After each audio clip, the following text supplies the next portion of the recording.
दोस्तों, एक बार एक गुरु अपने शिष्य के साथ कहीं से गुजर रहे थे। चलते चलते वो एक खेत के पास से गुजरे। खेत बहुत अच्छी जगह पर था। वहां की जमीन बहुत उपजाऊ थी, पर उस खेत की हालत देख के लगता था कि उस खेत का मालिक उस पर जरा भी ध्यान नहीं देता है। पूरी तरह से उजाड़ सी हालत थी उस खेत की।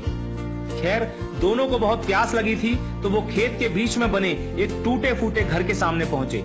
दरवाजा खटखटाया। अंदर से एक आदमी निकला। उसके साथ उसकी पत्नी और 3 बच्चे भी थे। सभी फटे पुराने कपड़े पहने हुए थे।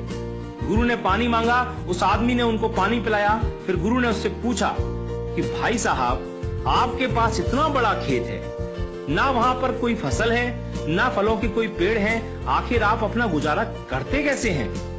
आदमी ने जवाब दिया, जी हमारे पास एक भैंस है, वो काफी दूध देती है, उसको बेच के कुछ पैसे मिल जाते हैं और बचे दूध का सेवन करके हमारा गुजारा चल जाता है। चूंकि शाम काफी हो गई थी, तो गुरु और शिष्य ने रात को वहीं रुकने का तय कर लिया।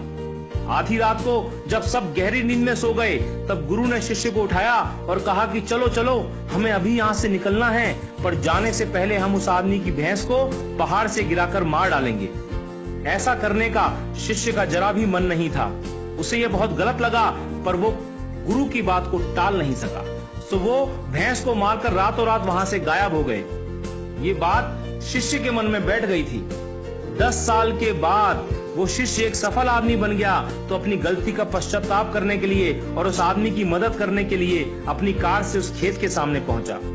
पर वहां उसने देखा कि उजाड़ खेत एक शानदार फलों के बगीचे में बदल चुका था। टूटे फूटे घर की जगह एक शानदार बंगला खड़ा था। जहां एक अकेली भैंस बंधी होती थी, वहां कई अच्छी नस्ल की गाय और भैंसें बंधी हुई थी। शिष्य ने सोचा कि शायद वो परिवार अपनी जमीन किसी को बेच के कहीं चला गया है, और ये सोचकर वो वापस लौटने लगा, तो उसे खेतों में वही 10 साल पहले वाला आदमी दिखाई दे गया। शिष्य उसके पास पहुंचा, बोला, शायद आपने मुझे पहचाना नहीं, 10 साल पहले मैं आपसे मिला था। फिर वो आदमी बोला, नहीं नहीं, ऐसा नहीं है, मुझे याद है, आप और आपके गुरु आए थे। उस रात को तो मैं कभी भूल ही नहीं सकता। आप लोग बिना बताए चले गए, पर उस दिन न जाने कैसे हमारी भैंस पहाड़ से नीचे गिर के मर गई। कुछ दिन तो समझ ही नहीं आया कि क्या करें, पर जीने के लिए कुछ तो करना था, सो लकड़ी काट कर बेचने लगा। पैसे आए तो खेत में बुआई कर दी। फसल अच्छी हुई तो उसे बेच के फलों के बगीचे लगा दिए। काम अच्छा चल पड़ा और आज मैं आसपास के 1000 गांवों में सबसे बड़ा फल व्यापारी हूं। शिष्य बोला, ये काम आप पहले भी तो कर सकते थे। तो आदमी बोला, तब जिंदगी बिना मेहनत के गुजर रही थी, कोई रिस्क नहीं था, तो लगा नहीं कि मेरे अंदर इतनी क्षमता है, सो कोशिश ही नहीं की। पर जब भैंस मर गई तो हाथ पांव मारने पड़े और फाइनली मैं यहां तक पहुंच गया। दोस्तों, कई बार हम भी परिस्थितियों के इतने आदी हो जाते हैं कि उसी में जीना शुरू कर देते हैं, चाहे वो कंडीशन कितनी भी बुरी क्यों ना हो। यहां तक कि हम अपनी नौकरी से कई बार इतनी नफरत करते हैं, पर फिर भी उसे पकड़े पकड़े जिंदगी बिताने लगते हैं। कई बार नए अवसर के बारे में हम बस इसलिए नहीं सोचते क्योंकि पुराने से हमारा दाल रोटी का खर्चा निकल रहा होता है। हम डरते हैं रिस्क लेने से, और सिर्फ इन्हीं वजहों से हम कभी अपने फुल पोटेंशियल को रियलाइज नहीं कर पाते। हम अपनी क्षमताओं का पूरा उपयोग नहीं कर पाते, जिससे हमारी लाइफ कहीं बेहतर बन सकती है।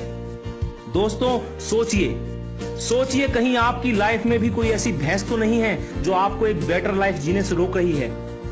आपने कहीं उस भैंस को बांध के तो नहीं रखा है, और यदि लगे कि ऐसा है तो आगे बढ़िए, हिम्मत करिए और काट के फेंक दीजिए उस रस्सी को जो आपको बांध के रखी हुई है। दोस्तों, आपके पास खोने के लिए सिर्फ वो एक भैंस है, यानी जरा सी चीज, पर पाने के लिए आपके पास सारा जहान है।